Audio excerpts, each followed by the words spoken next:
So Dragon Drive releases in a few days from now, and the Global Jam just finished all of that. The test, all of that is all over. And I wanted to make a video kind of just discussing what this game is going to look like moving forward, because it does seem more like it will be like an ARMS type of deal where it is made to kind of give the gimmick off of the mouse controls like ARMS was with the gyro, all of that, with basically the Joy-Con's motion controls. And if you don't remember, ARMS was kind of an L, bro. I can't lie to you, ARMS was kind of an L. Nintendo was really pushing it hard to try and make it catch on. And, you know, the only thing that really slapped about that game is the music, which is why we got some bangers in the background. But, I don't think Dragon Drive is going to be like ARMS, because clearly Nintendo had, you know, they had just come off of Splatoon, where it was a runaway success. It is one of Nintendo's biggest franchises.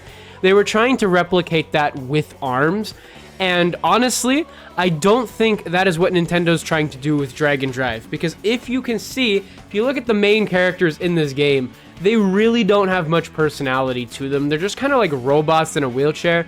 It really doesn't seem like this is anything other than like a more flourished out tech demo, and that's kind of reciprocated in its price. It is a $20 USD game, 30 Canadian dollars, and it really screams that. And it doesn't, that's not meant to be like a jab at this game. Like, this game looks really fun, and that's why I've already pre-ordered it, to be honest with you. It's looking to be really fun, and the test punch, which is the gameplay you're seeing on screen, was really, really goofy, man. I can't lie to you. The tutorial was very all over the place, because you know, you're trying to learn these controls for the first time, and you really need to learn how to move and maneuver. But if you are dedicated enough and you've got enough patience, this is an easy game for you to get the hang of. Honestly, it really is accessible, and there's really no problems with it. And if you're worried about like the control aspect of it, then I wouldn't worry about that like at all, bro. Like, you've just, all you gotta do is use your like pants or your legs, and you just gotta like basically pretty much just maneuver as if you were in a wheelchair. The controls aren't really that bad. I gotta be real, they're not bad at all. Again, it just takes, it's a big learning curve. It's a massive learning curve to actually get used to it and whatnot.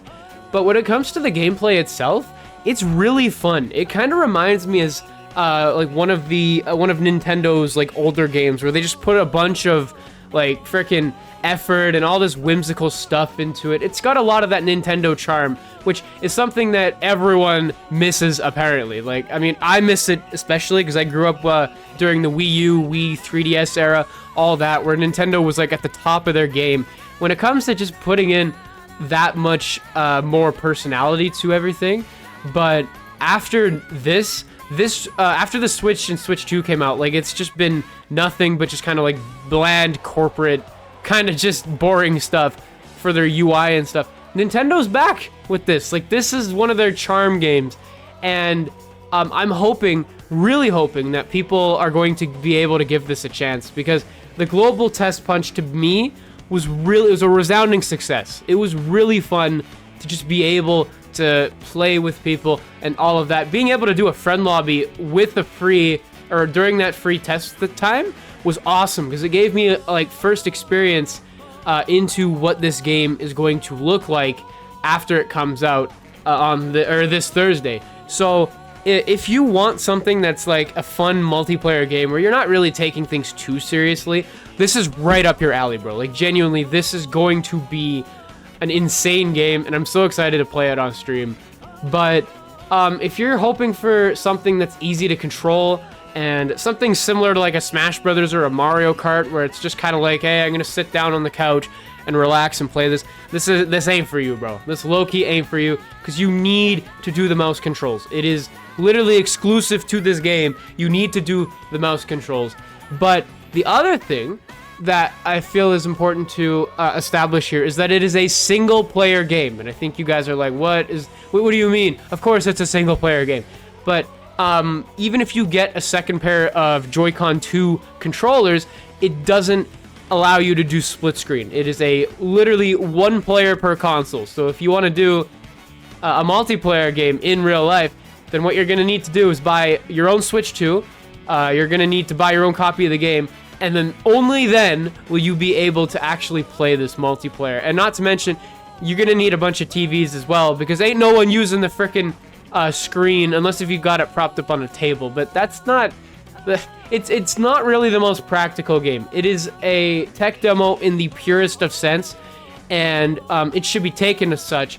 Now, I'm really happy that this game is priced at $20, which leads me back to why I don't think Nintendo is doing, like, trying to make this like a big, super duper big, like, IP and whatnot, because it's just a $20 game for people to just kind of vibe with.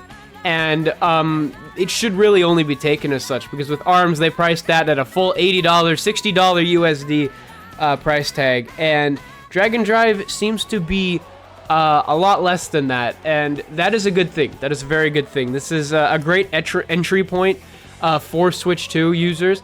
Much better than the Switch 2 Welcome Tour. I can pretty much already guarantee that, because this is an actual game, bro. The other one was just, it literally should have been a pack-in. But that's a video for another day. But yeah, this game is looking to be really fun, and I mean, I'm looking forward to it, man. It's genuinely one of those games where Nintendo seems to have gotten their, kind of their just fun back, you know? It's something that you don't see all too often anymore, and I cannot wait to see the reviews coming in for this game, because it does sound like people are, they're a little less critical, which is nice, because Nintendo's been getting slammed. Like Mario Kart World, all these games have been getting slammed, with the special exception being Bonanza. But it does look like this game is going to be relatively successful for what it's trying to be. It's just a fun little demo game for you to get more intertwined with the mouse controls, which honestly I've been getting a lot more used to, and I'm really, really liking it. And you also, by the way, don't need the Joy-Con strap. You can use just the normal Joy-Cons on this game, and it works just as fine. But the straps probably, if you want more like accurate gameplay, you probably want to use those.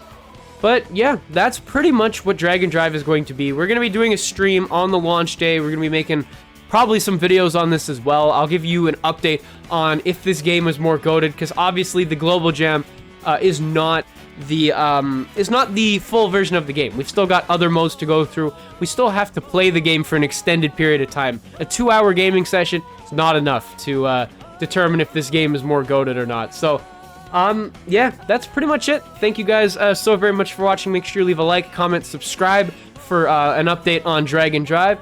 And yeah, I'll see you guys in the next one. Peace out, everybody.